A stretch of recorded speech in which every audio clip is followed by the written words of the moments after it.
this is a fuck up right here, okay? See how I missed my mark right there?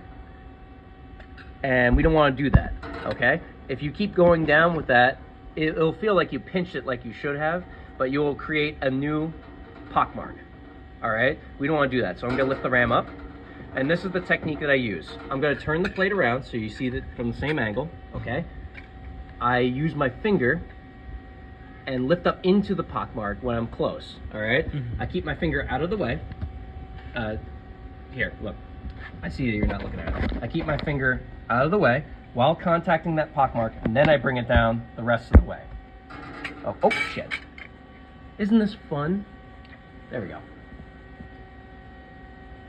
There we go. And then I feel confident in touching off on that. So now I'm pinched down at the bottom. I felt it up here. I felt it down here, and this plate suddenly doesn't want to turn. You'll feel the resistance, see? So now we're pinched.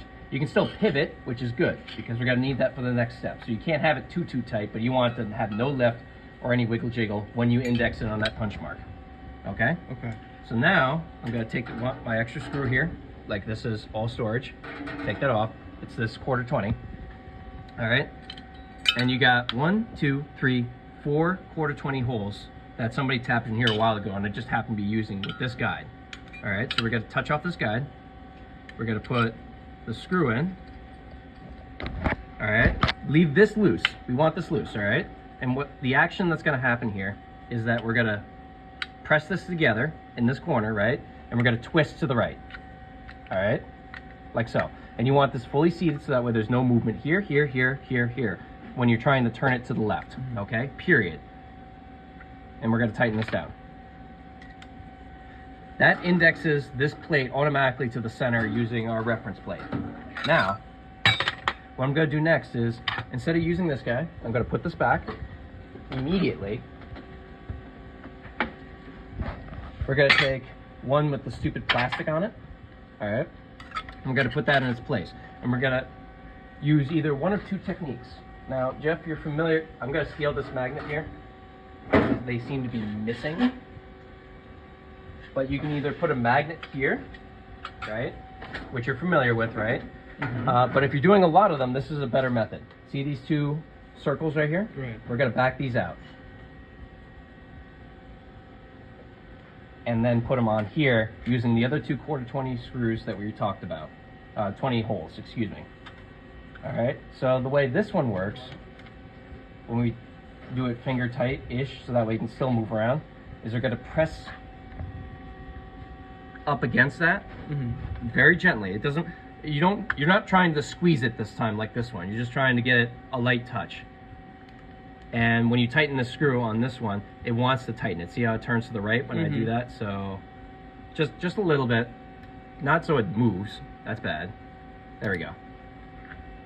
And with this one, I back it out, and the action of the screw tightening works against tightening, so you don't have to worry about it so much.